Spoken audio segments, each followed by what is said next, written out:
Bienvenue à cette grande édition d'information sur EDTV, la chaîne de la diaspora congolaise.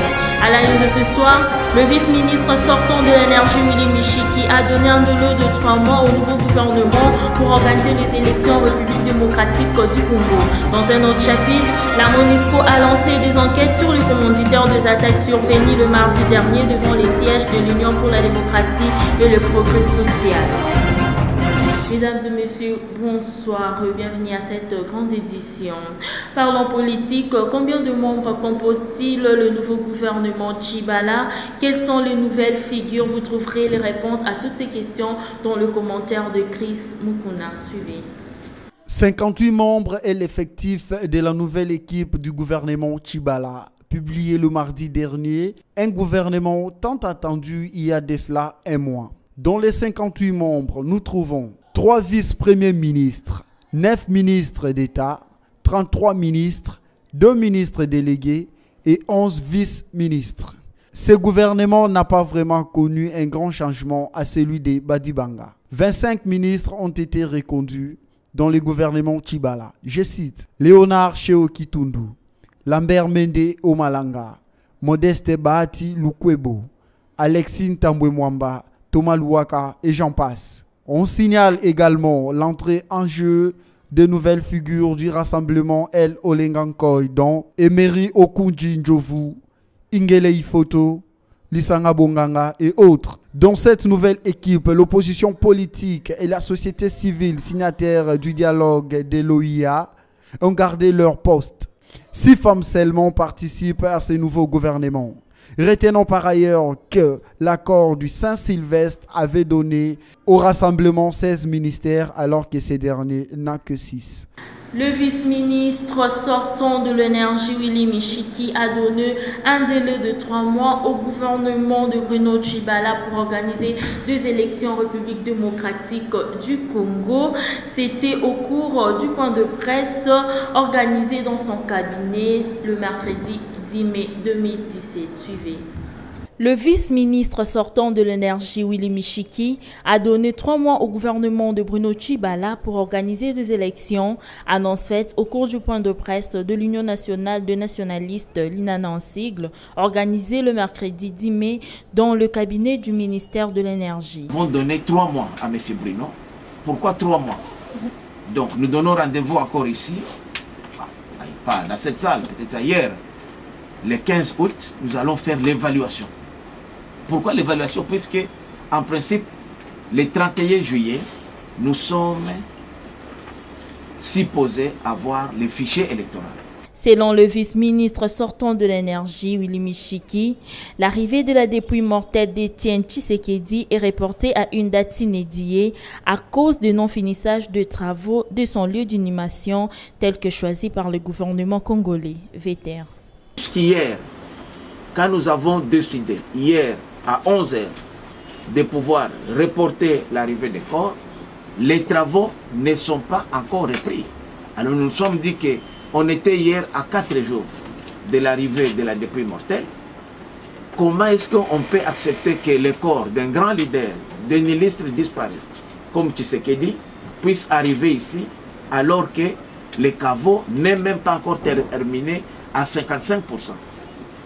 C'est pourquoi nous avons décidé depuis hier de pouvoir reporter l'arrivée.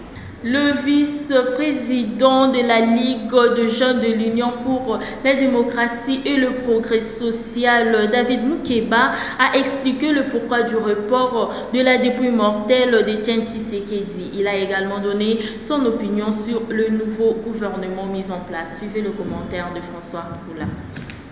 La dépouille mortelle d'Étienne Tshisekedi a été reportée pour une date ultérieure, annonce faite dans un communiqué de presse publié sur la page Facebook du secrétaire national chargé de la communication de l'IDPS, Augustin Kabouya. Qui justifie ces reports, David Moukeba, vice-président de la Ligue des jeunes de l'IDPS, répond. Je parlais aussi du rapatriement de de la dépouille du président Etienne Tshisekedi, qui a été renvoyé à une date ultérieure, tout simplement parce que le pouvoir en place ne veut pas coopérer. Le pouvoir en place s'est illustré à multiplier des actes de sabotage, des actes qui ne frisent pas l'harmonie pour qu'enfin nous puissions offrir de bons moments de recueillement à notre président. Voilà pourquoi la famille biologique et la famille politique s'était concerté depuis hier, n'est-ce pas? Et nous avons décidé de reporter à une date ultérieure le retour de la dépouille de notre cher président. Concernant le nouveau gouvernement mis en place, David Moukeba a donné son opinion. Véter. Je parlais du gouvernement Tchibala que je considère comme étant la continuité, n'est-ce pas, du gouvernement Badibanga, de par sa composition, au-delà de quelques petits aménagements techniques, n'est-ce pas, qu'il y a eu. Donc, il n'y a pas de changement. Étant donné qu'il n'y a pas de changement dans ce gouvernement, que c'est la continuité, donc c'est la misère qui continue, c'est le pillage des ressources de notre pays, et j'en passe. Alors, donc, cela étant, le peuple doit se mettre debout comme un seul homme, n'est-ce pas, pour sauver la patrie. Dans un autre chapitre, la MONUSCO est en train de mener les enquêtes sur le commanditaire des attaques qui se sont produites le mardi dernier devant le siège de l'Union pour la démocratie et le progrès social. Annonce faite par le porte-parole de la MONUSCO au cours du point de presse de ce mercredi. Suivez. Suite à l'incendie qui s'est produit hier devant le siège de l'Union pour la démocratie et le progrès social, la mission de l'Organisation des Nations Unies pour la stabilisation du Congo a condamné avec sa dernière énergie les commanditaires de ces attaques au cours du point de presse hebdomadaire de ce mercredi 2 mai 2017. En outre, la MONUSCO a affirmé que pour s'enquérir et se documenter de cette situation, il a envoyé la police des Nations Unies ainsi que la police Interpol de l'ONU pour mener des enquêtes. Il s'est de rappeler que la situation sécuritaire à l'est de la RDC est demeurée relativement calme pendant la période sous examen. La faculté d'économie et développement de l'Université catholique du Congo a organisé ce mercredi 10 mai 2017 une conférence sous le thème inclusion financière et création de l'emploi. Suivez les propos de Mignonne Chitamba. Sous le haut patronage de la Conférence épiscopale nationale du Congo, SENCO en sigle, la faculté de l'économie et développement de l'Université catholique du Congo a organisé une journée des entreprises sous le thème inclusion financière et création d'emplois. Cadre choisi, la salle de conférence de l'Université catholique. À cet effet, plusieurs professeurs ont exposé sur la nécessité d'une inclusion financière afin d'offrir une possibilité à l'ensemble de la population et des entreprises l'accès à des services financiers correspondant à leurs besoins. À l'issue de cette conférence, le professeur Marcel Moulumba de l'Université catholique du Congo a parlé sur l'autonomisation économique dans le pays en développement cas de la RDC. C'est une initiative louable.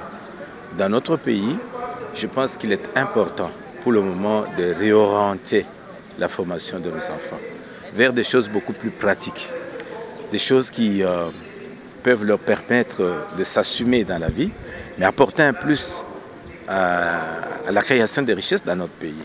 La formation générale et théorique, je pense que ça suffit comme ça. On a une quantité de personnes qui sont sur ce terrain-là. Maintenant, nous devons former des techniciens de terrain, des ingénieurs de terrain, des entrepreneurs.